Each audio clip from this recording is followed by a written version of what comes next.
The Maya Biosphere Reserve of Guatemala is one of the most important tropical forests in the world. This 5 million acre protected area is home to a vast array of wildlife, including the jaguar. The Maya Biosphere Reserve is especially important for the Wildlife Conservation Society because it's one of the largest forests left in all of Central America. It's got really high levels of diversity and endemism, so we'll find species in this forest that are found nowhere else in the world. Also, it's an incredible place where culture and nature come together. Within the reserve, the lush Uaxactún forest once sheltered an ancient Mayan city.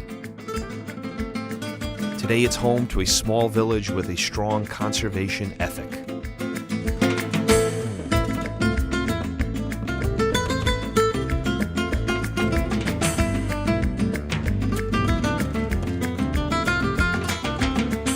The people of Uaxactún defend the forest from numerous threats, including wildfires, illegal logging and hunting, and in recent years, narco-traffickers.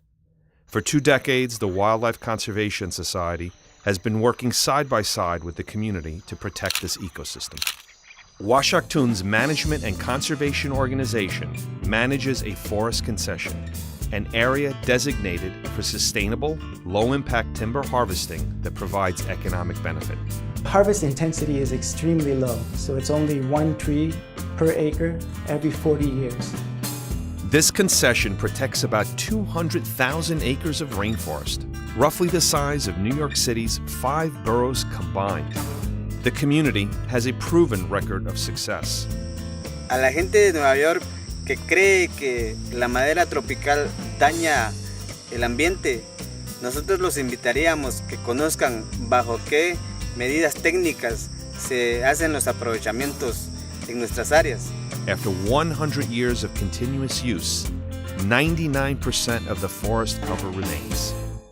All of the 11,000 new planks on the Brooklyn Bridge promenade could be sustainably sourced from this community-managed and Forest Stewardship Council certified concession. El bosque de Uaxactún es muy especial por la flora y fauna que provee. Me siento orgullosa al ver que mi comunidad pues se ensalce con nuestras maderas, de nuestros bosques que hemos cuidado tanto. In order to fund the project at no cost to New York City, planks could be individually sponsored and inscribed with a donor's signature. With the Brooklyn Bridge Forest, New York City gets the bridge boardwalk replaced at no cost. So we see this as an opportunity to draw New Yorkers and really global citizens into this partnership. We see every plank as an opportunity for an individual to sponsor this project and partner with us to conserve this forest. This innovative funding model has the potential to raise between $12 and $15 million and support a perpetual conservation program. A portion of the funds will go towards conserving New York City green spaces and increasing environmental education. And each board sponsored means 18 acres of rainforest will be protected. It's been very important to me that the Brooklyn Bridge Forest is a real place, a place with boundaries and location that we can actually go to decade after decade and see how is this doing, how is this working, how are these people thriving here. This is not just a trade deal, it's not just certified wood. Those can be great things in themselves, but this is more than that. This is a model that can be sustainable and replicable around the world. Just as it connected the industrial age to the modern century, the Brooklyn Bridge could serve to connect an era of climate change to environmental action. Deforestation is one of the primary drivers of climate change. New York City itself has been exposed to the impacts of climate change pretty dramatically. So this project, both by conserving forests, reduces the source of climate change, and at the same time, we mitigate the impacts of climate change within New York City. New York is already leading the charge, achieving the cleanest air quality levels in 50 years, reducing citywide greenhouse gas emissions and increasing green spaces. The Brooklyn Bridge Forest is another opportunity for New York City to lead. Sometimes there are trade-offs between conservation and development, and tough decisions have to be made, but in this case, it's a win for everybody. With the Brooklyn Bridge Forest, we can preserve a beloved landmark and protect a rainforest while cultivating a lasting global partnership.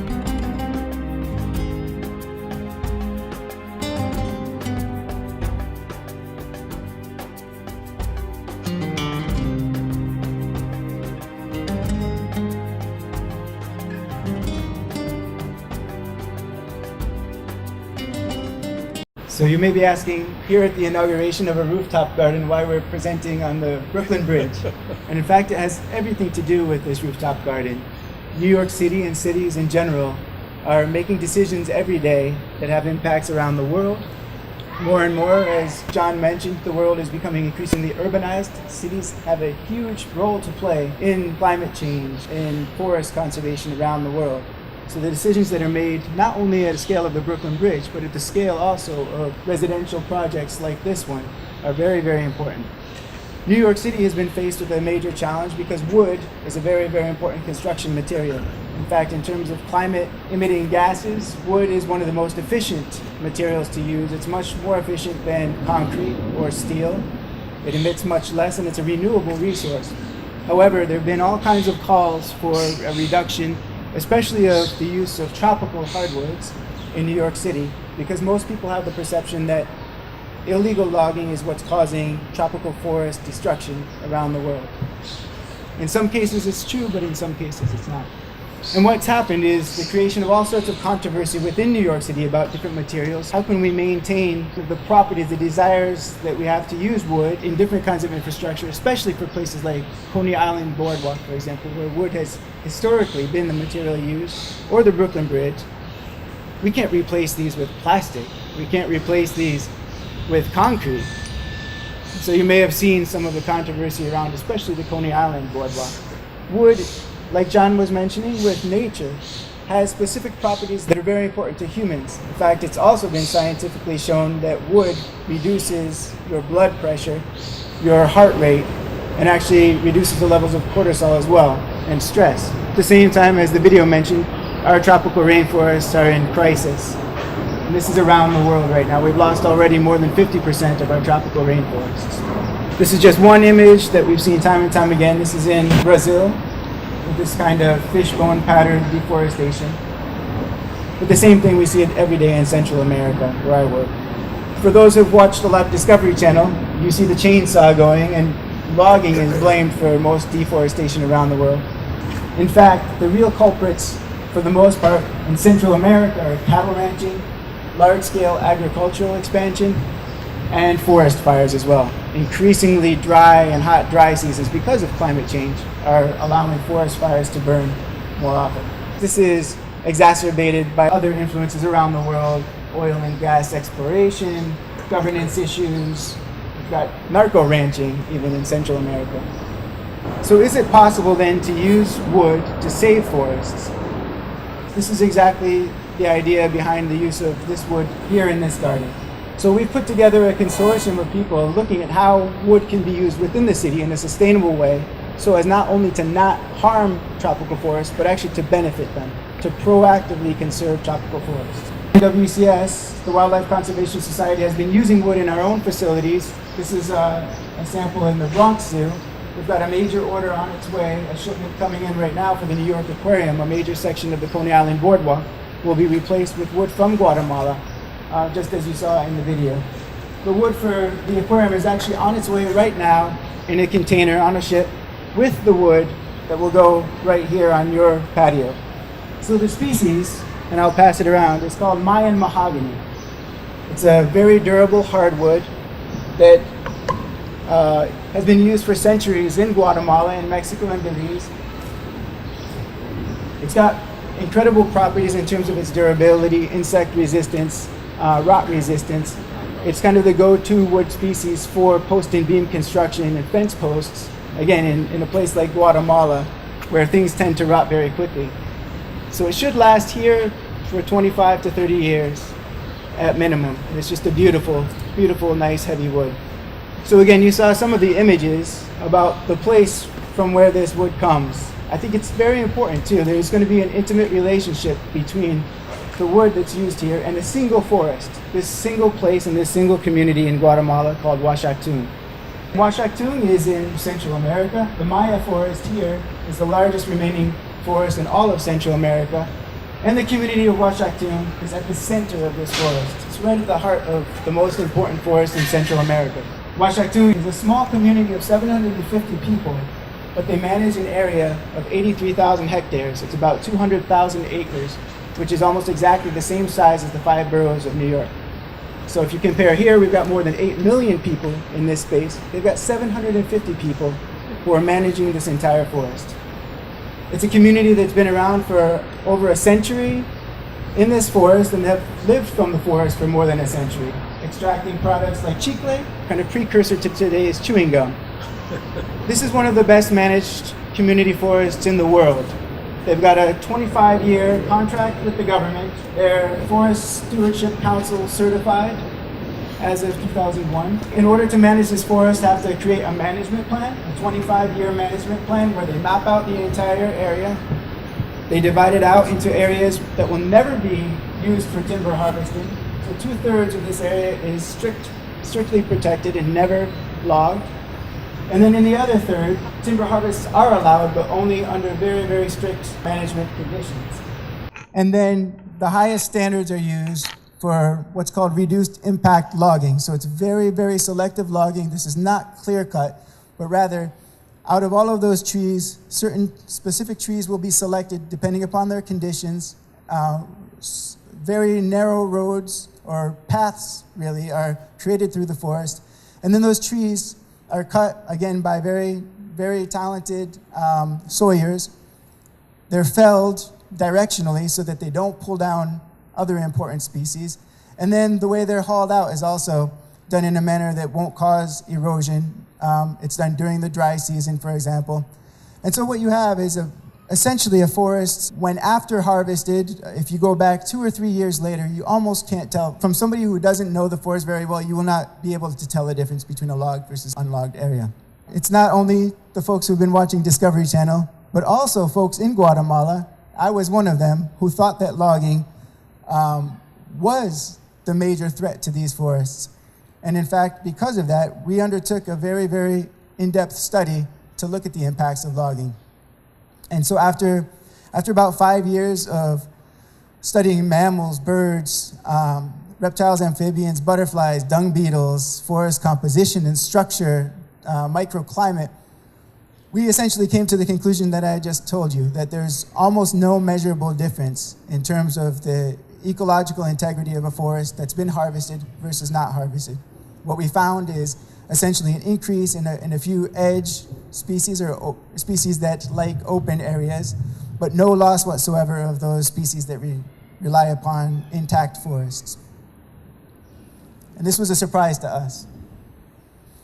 And there's also monitoring after the fact. This is a map of all of those species. Some species are marked as seed trees, like this one down here. For each one of these trees, we can go back later, and we do go back later to make sure that what was planned has actually been implemented. So that tree is a seed tree, and it should be there.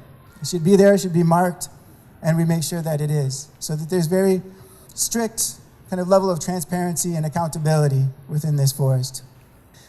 And if all that's not enough, this is a map of deforestation over the past, I believe, 10 years within the Maya Biosphere Reserve, this protected area.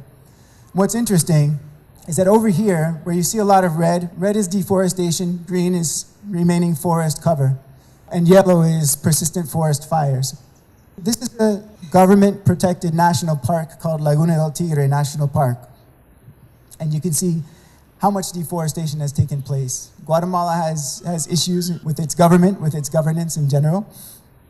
Over here are community concessions. And you can see, though, obviously the difference between state-managed or government-managed protected areas versus areas that are being selectively logged. You cannot see logging on a satellite map or through satellite sensing of deforestation.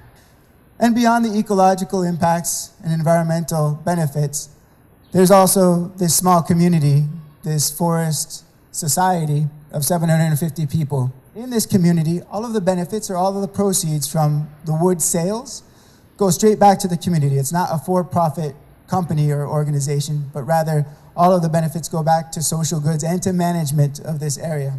Through the purchase of this wood, you're supporting with your rooftop fire prevention in these 83,000 hectares, enforcement against illegal hunting and illegal logging. They've started a community carpentry shop to add value to some of the smaller pieces of wood that are left over after harvests, the branches, the small pieces. This is at the center of the Maya forest, so the community itself is actually built on top of a Maya ruin. It's actually one of the older pre-classic sites and very important. And so there's the development of community tourism, also the development and sale of non-timber forest products, so things that are not wood, but an understory palm that's used in floral arrangements. Ramon is a fruit that's used to make flour, to make other products as well for food. And then they make very nice little dolls out of things from the forest as well. The community invests in basic education and also in environmental education. So again, all of these benefits come from the use of wood, from cutting wood, but in a very, very controlled way from tropical forests can actually benefit those tropical forests for the long term. And we here in New York City can make that choice by buying the right products, by purchasing and making this direct connection between a piece of wood and a forest halfway around the world. By using the correct types of wood for benches, bridges, boardwalks, for rooftop gardens, we can have an influence, make the right partnerships with folks around the world, and really start to address some of these global issues that need to be addressed. So I'd like to thank again the folks from Christian Duvernois, and it's been a wonderful opportunity to link up with a community here to do something really good for the world. So thank you very much.